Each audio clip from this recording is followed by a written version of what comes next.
Now, let's go into an area of historical parallels. One little premise, right? We're working on the origins of Ukraine, right, as a synthetic country, a Potemkin country, having been concocted, and we've seen it, right? The constitution of the Ukrainian state was without a question the will of the German General Staff of Hindenburg, von Hindenburg and Ludendorff in late 1917, early 1918.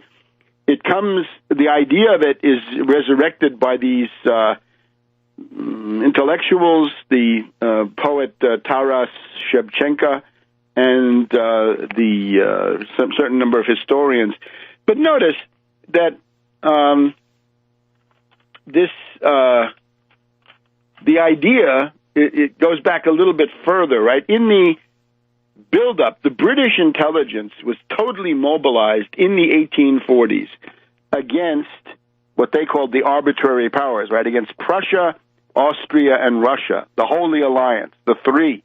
As there had been a quintuple alliance, but the British and the French dropped out after a while, and Metternich pushed ahead with with Russia, Prussia, and Austria. This became the three emperors diplomacy a little bit later on.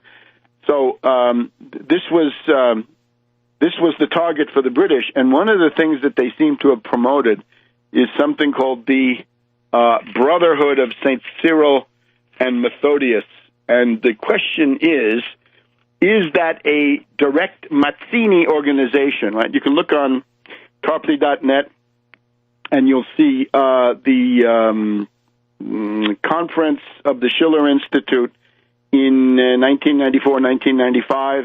Back then, this was the Lord Palmerston's Human Zoo, where there was some attention to the Mazzini networks, right? And Mazzini, of course, documented British agent, paid agent of the British Admiralty, case officer Admiral Stansfeld of the British Admiralty.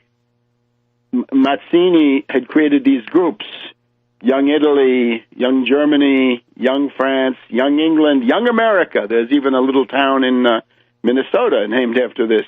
That was Franklin Pierce, proto-Confederate, was the product of that Young America. And on and on. Was there a young Ukraine? On paper, no, but at least one scholar has advanced the idea that the young Ukraine was actually this Brotherhood of St. Cyril and Methodius, which actually went beyond Ukraine, but still had this idea. Now, if you look at the program of St. Cyril and Methodius, it's not that bad, but you have to realize that there's a great deal of cynicism from the British, right, who would promise 4 different ethnic groups a certain city, right? They'd say, let's take city X. They'd promise it to everybody in the neighborhood and try to get them to all act to overthrow the existing government with the idea that they would then be at each other's throats. Now, I wanted to somehow illuminate the convergence of these issues, the Ukrainian issues and the Eastern European issues on the one hand, with the U.S. domestic issues as they have emerged in the past week. And I want to talk about Cloven Bundy. Cloven Bundy, as I put out a week ago, 2 weeks ago, is obviously a Mormon fundamentalist. He's a Mormon, and I have every reason to think that his taste in theology inclines to the fundamental. So he may or may not be an active member of the Fundamentalist Latter-day Saints, FLDS. But according to all published accounts, he's LDS, and again, he may also be FLDS, or he may be that rather, right? Because when the outsider looks at this and they say Mormon, they don't quite realize what the differences are. So he, of course, he's all those things: a freeloader, a moocher, a tax cheat, a tax evader, somebody who scoffs at the rule of law. He says he doesn't recognize the United States government. Gosh, does he pay his income taxes? If he has been refusing to pay his income tax for the past 20 years, then how come he hasn't been charged? Because for the rest of us, we would be hauled into court. Why not Cloven? What is so special about cloven? And we'll be back in a minute to continue this line of thought. Welcome back to World Crisis Radio. Webster Tarpley in Washington, D.C. Now, the case of Cloven Bundy. Again, he has acted out the Mormon ideology, as far as I can see. That is to say, he rejects the authority of the United States government. Get a hold of my book, Just Too Weird, Bishop Romney and the Mormon Takeover of America, and you will see that in the late 1850s, we have Brigham Young and the Utah Territory seceding from the United States, presumably because British intelligence, with which they were for sure in contact because of the large number of Mormon missionaries that were in Britain and were reporting back. This was designed to converge with the actions of the famous Confederate Freemasons who pushed through the secession. In many cases, we're using dubious methods. And if we take a look at the book, Just Too Weird, Bishop Romney and the Mormon Takeover, we find here Brigham Young's Insurrection Proclamation of September 15th, 1857. Wagon trains have to stay out of Utah, and it's time to kill Americans coming through, and that's going to be the Mountain Meadows Massacre. We now know that not only Senator Lee of Utah is a descendant of the infamous perpetrator of the guy who gave the orders to kill at the Mountain Meadows Massacre and was shot for it, but we've also got Cloven Bundy is a descendant of the Mountain Meadows Massacre.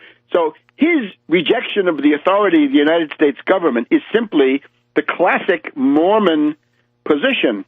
Brigham Young, of course, indicted for treason 3 times, but with a similar method, right? There were so many armed Mormon crazies out there that there was a reluctance to try to round him up, and that was going on, right? He was eventually tamed by the coming of the Union General Connor, an Irish Catholic, as the irony of fate would have it, who essentially kept him on a short leash during the Civil War. And then once the railroad was there, the United States was able to ship in enough troops at any time so that this entire Mormon militarized day-night operation had to cool it.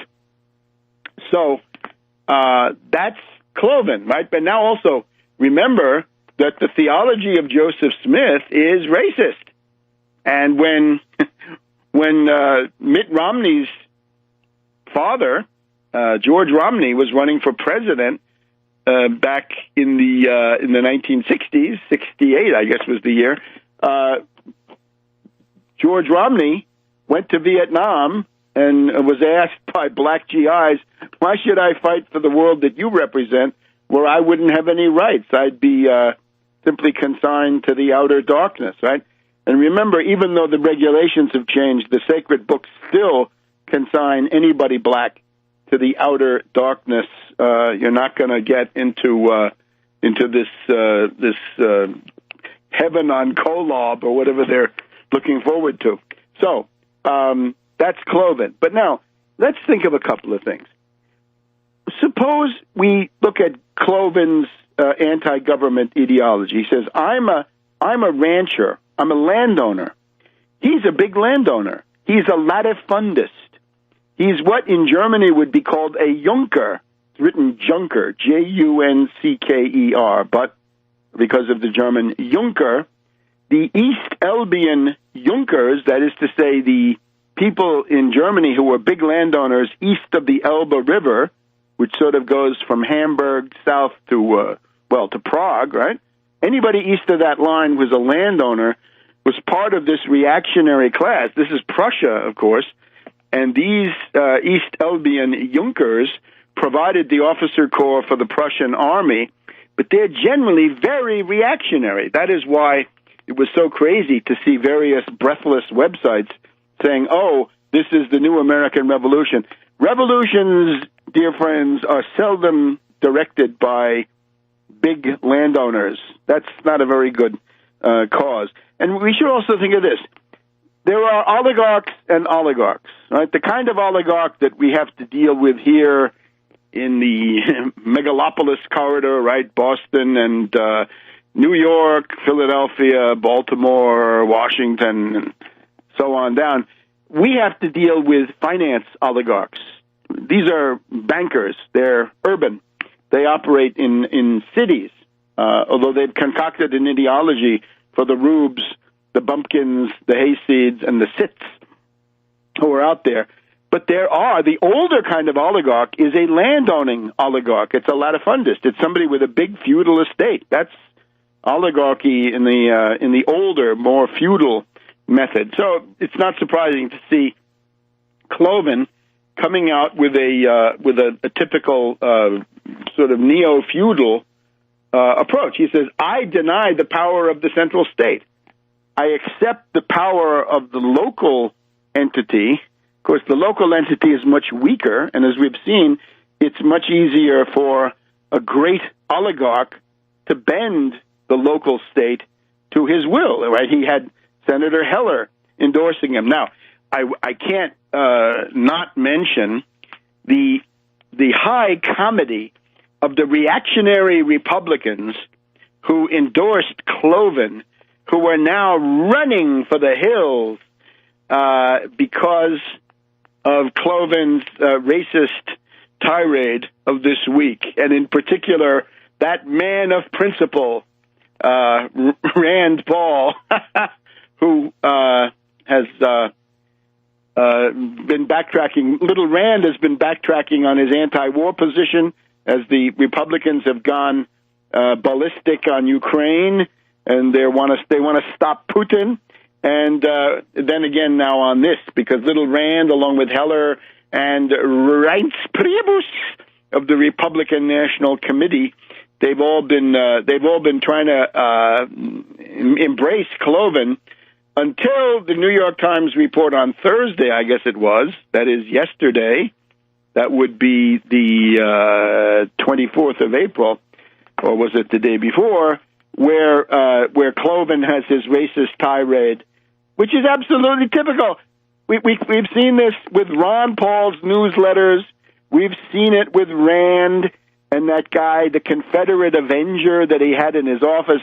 Little Rand has had to kick two people out of his office for neo-Confederate or white supremacist or racist or other sorts of remarks. So this is part of the outlook of these people. But notice the fun of seeing the Republicans run for cover. Look at them scatter. Look at them scamper. We'll be back in a minute on World Crisis Radio. Welcome back to World Crisis Radio. The racist tirade by Cloven Bundy and the response. Now we've got Senator Dean Heller, Republican of Nevada, running for the hills. Little Rand Paul, Republican of Kentucky, running for the hills.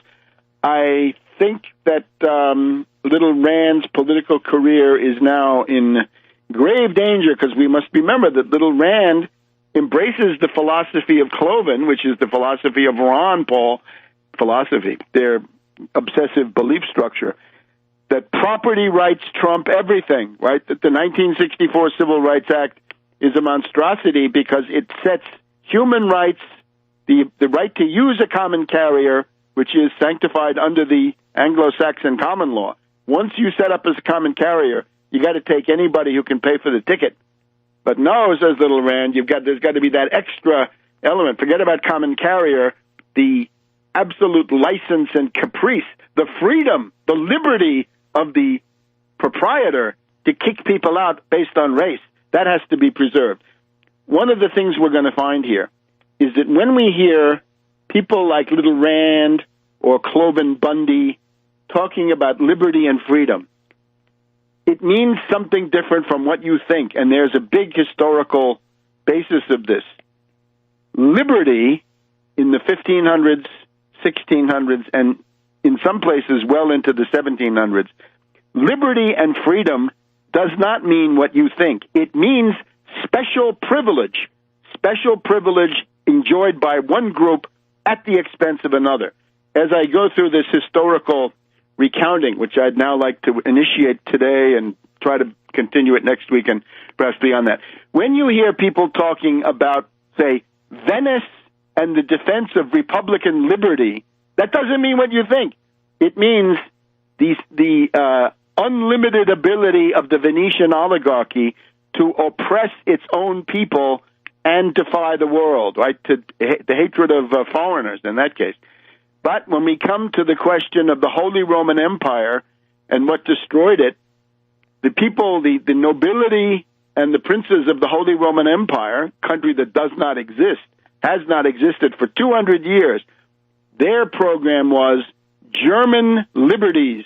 German liberties. What that meant was the right of the nobility to run wild with misrule and to impose that on everybody else.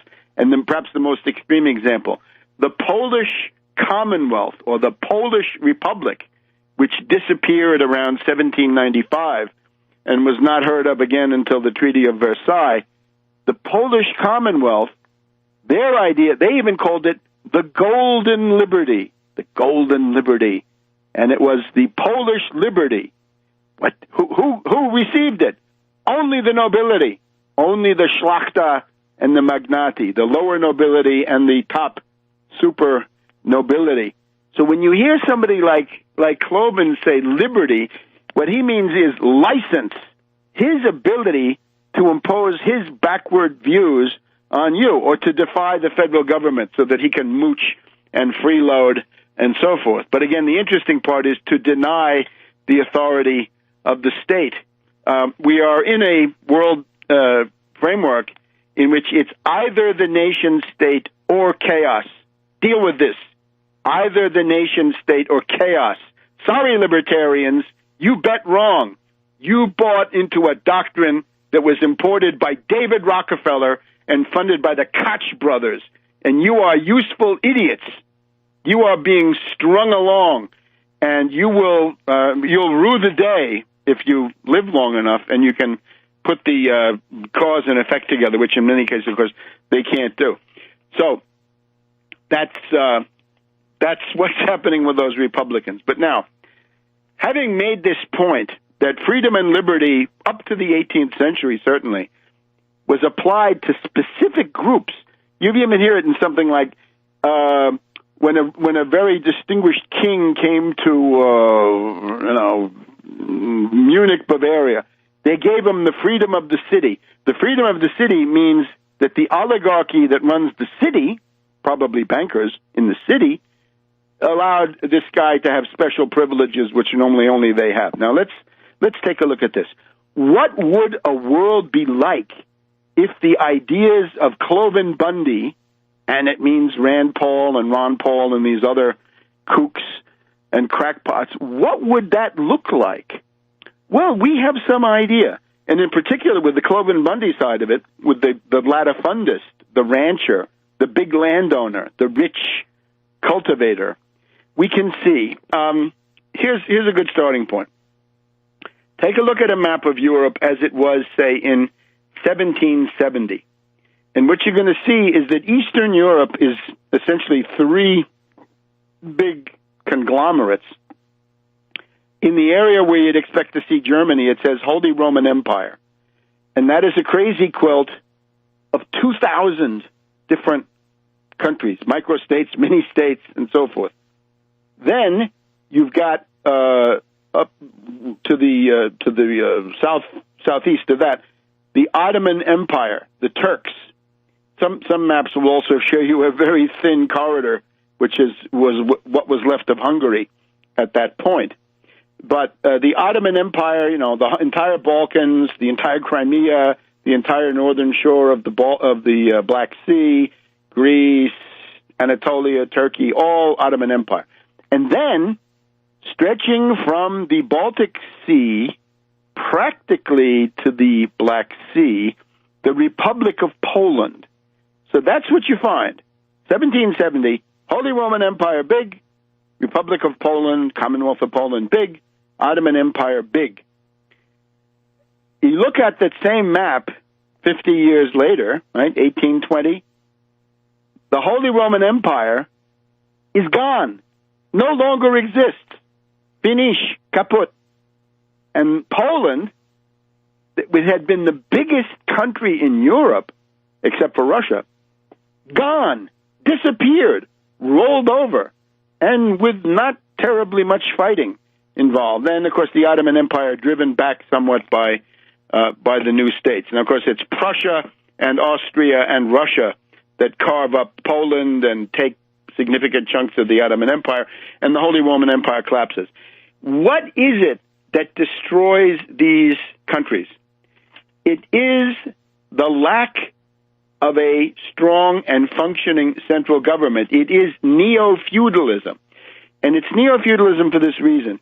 When you look back, say, around 1600, in Western Europe, the idea of serfdom is on the defensive, and it's being wiped out. And of course, this happens in the French Revolution. But already by 1700, there's no serfdom in England. There's no serfdom in much of Italy, and similarly on from there. But in Eastern Europe, there's a new serfdom. There's a new wave of serfdom. In other words, people who are practically slaves but are attached to the land, theoretically, can't be moved around, have to stay on the land, but are bought and sold within that framework. This has a new rebirth, a new renaissance of serfdom in the 1600s into the 1700s on a capitalist basis, on the basis of these managers and lords and magnates, landowners getting big money for cash crops. Because remember, what does Cloven do with those cattle? He's going to sell them, and it's expensive, right? Those are big. If you have a herd of 1,000 cattle, that's a big investment, and it's going to be a big profit. Of course, Cloven thinks that he has the right to that, right? I should be able to rip off the federal government because I've always done it, and he might argue that his sacred books argue that this should be so. We'll be back in a minute on World Crisis Radio. Welcome back to World Crisis Radio. We've only got 10 minutes left. Let's try to wrap up this first phase of our analysis, right? Cloven Bundy tells us something about the U.S. today, the ideological poisons that are widely circulated, right? The unbelievable misconceptions that we find as a result of this financed propaganda. Again, David Rockefeller, the Koch brothers, they pay for libertarian propaganda, so forth, right? There's a book called Invisible Hands that goes through a certain phase of this stuff, maybe not naming the biggest of the names, but you get the idea. The Volcker Foundation, not the same as the central bank guy as far as I know, but there it goes. However, that is, the libertarianism is poison for a body politic, needless to say. Right-wing anarchism. Now, let's take a look. I'm arguing, I want you to, if you can, if it's convenient, the famous history text from half a century ago, A History of the Modern World by R.R. Palmer of Princeton. This is Alfred A. Knopf, New York, 1961. Make sure you get this edition and not subsequent ones, because they're all dumbed down as time goes on. Chapter 22, Three Aging Empires, and that's what I just went through with you. The three aging empires are Holy Roman Empire, Republic of Poland, and Ottoman Empire, and they are essentially swept aside by Prussia, Russia, and Austria. And the benefit of this analysis is it not only allows us to look at Cloven in historical context, but we can also look at Ukraine, because a lot of this area, the fascist area of Ukraine, is the part that was under Poland, Lvov, and such places, right? Podolia, these areas. So we're actually talking about both. But right now, let's just talk about the Holy Roman Empire. Notice the philosophy of the sovereign individual.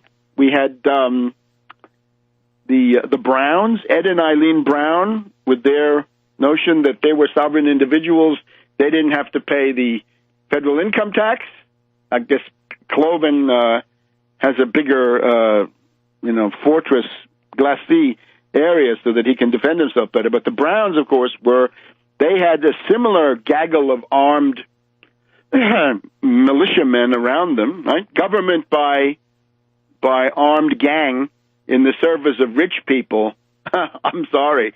The 1920s and 1930s teach us that government by armed gang in the service of rich people is not conducive to a general welfare and to the general freedom and liberty of the entire population. I'm stressing this because I don't want you to think that liberty has the 17th century sense of special privilege. No. But let's look. What are the factors that determined the destruction in particular of the Holy Roman Empire and the Republic of Poland? Because those were the two that disappeared. Ottoman Empire was still there, although cut down. They had problems of their own.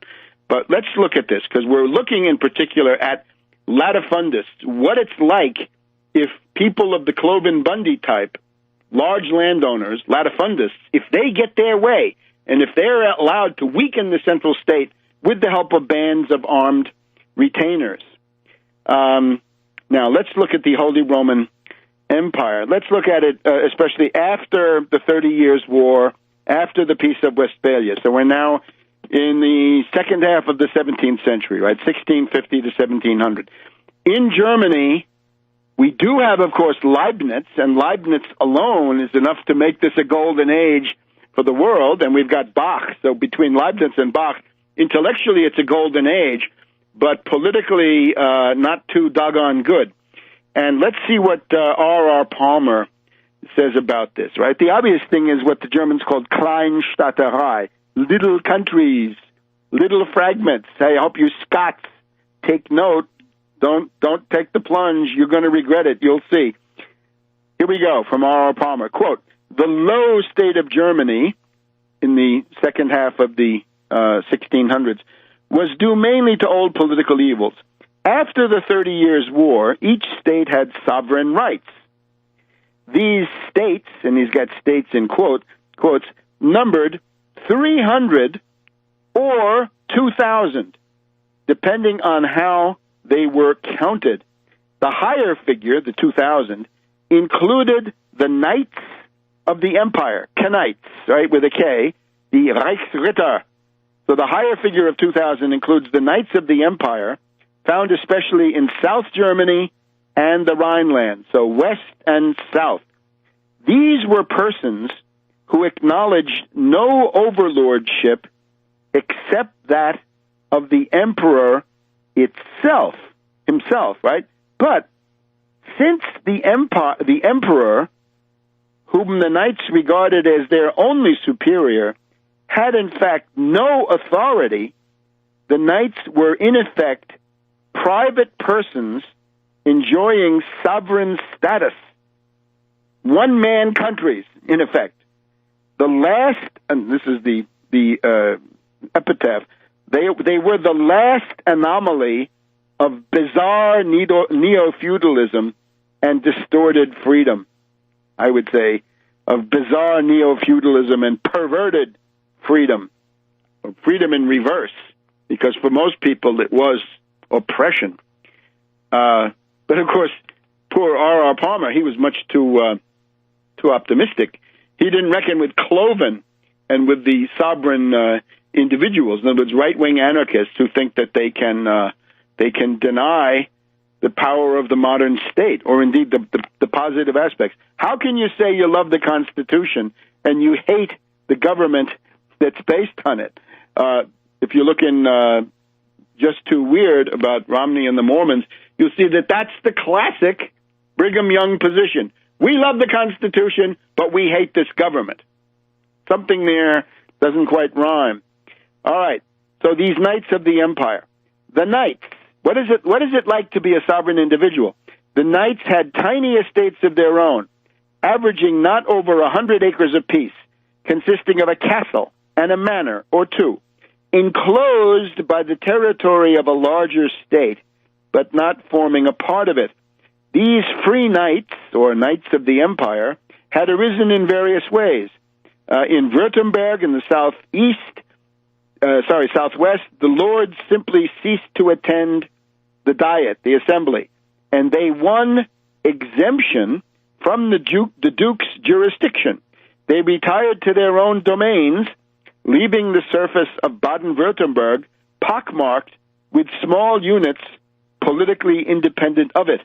It was as if in England, the peers, the members of the House of Lords, had lost interest in the House of Lords and had set up independently, each on his own estates, as a separate country.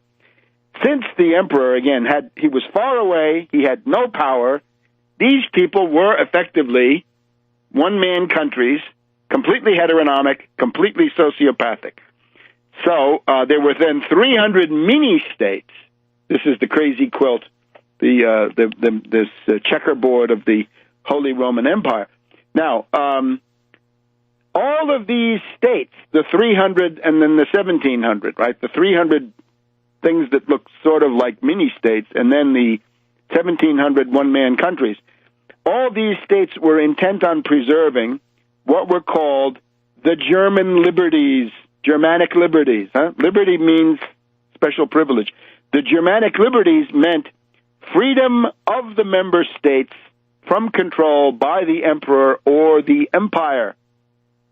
The assembly, the imperial diet, the imperial congress of these oligarchs, possessed the power to raise troops and raise taxes, impose taxes for the whole empire, but this power was never used.